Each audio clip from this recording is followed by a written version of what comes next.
Alright, before I start this video, just allow me to point you in the direction of some cheap and reliable pitchforks that you can chase me around with. Seriously, Amazon has some really good ones. I'd highly recommend them. They're on sale too. That's probably the best place to go.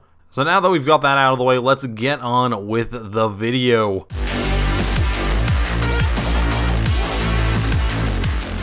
I don't feel that bothered by Overwatch's microtransactions. Now hold on. Hold. It's okay. Settle down, simmer, pitchforks down. I didn't say they were a good thing for the consumer, mostly because they're not. Mostly.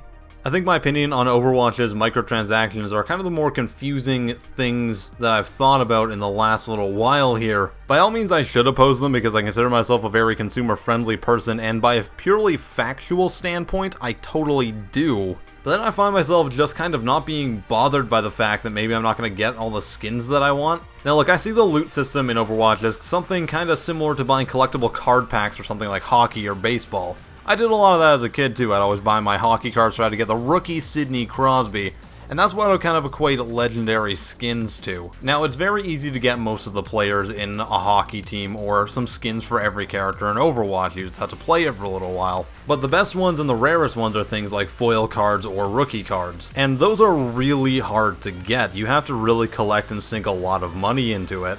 And it's very similar to the way that Overwatch works. Now, personally, I'm completely fine with unlocking a couple of really neat skins, but then possibly having those be limited editions that you can't get after a while. It makes them feel special, and that's what does drive the microtransactions that are in the game. Oh crap, here come the pitchforks again. Seriously, guys, don't stab me, I'm very sensitive. And again, I'm going to stress here that I think that microtransactions that gate any sort of content aren't good for the consumer, but I can also understand why Blizzard would want to do this. At the end of the day, they are a company and they need to make money, especially on a game like Overwatch where they're going to be releasing more content for it. Now this is where things get a little bit sketchy. I mean, it's no secret now that Overwatch is definitely a huge success. It's becoming one of the most popular online games in history already, and call me old-fashioned, but I think a game should be able to pay for itself throughout the lifecycle if the developer wants to release some new content. And we do know that Blizzard is going to be releasing new content as Overwatch grows.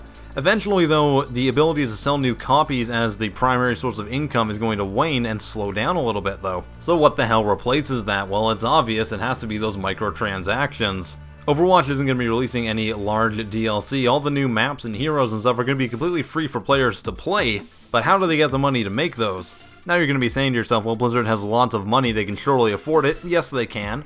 But at the end of the day, should they go that route, or should they take the logical route of a game being able to fund itself? So I guess what I'm saying is that I kind of view microtransactions not much differently than I would paying for an MMO monthly, when I can also play it for free. Something like maybe the Old Republic.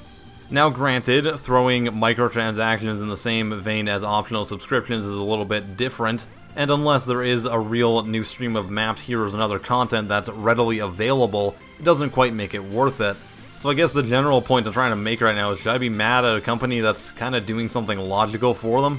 Again though, it does completely go against the consumer, which I'm not really alright with, as I think games really should have the ability for every player to reliably unlock all the content that's within it. So now I've completely flipped over to the other side once again, and my opinions are flip-floppy and kind of meaningless at this point. So I guess the point I'm trying to make in this video is that Overwatch has microtransactions. They're kind of like collectible cards. That means they're also kind of scummy because collectible card games are a little bit scummy. I mean, it's a great way to get more content for players because they'll be getting more money to release free updates, but to do that they'll be hereby creating content that players might not be able to get. So I'm hoping that negatives and positives kind of cancel each other out, I guess. I don't know, this whole situation is weird. So I guess the final point is that, for me personally, it doesn't really affect the gameplay, so I don't personally see it as a huge deal, but I can understand why it's anti-consumer. But I can also understand why a company might want to do this. It's a very weird gray area that they're going with. Maybe it needs a bit of tweaking.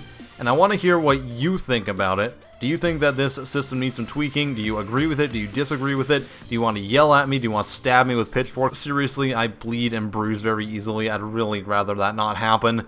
I am PattyJack, and I will see you guys next time. Have a wonderful day.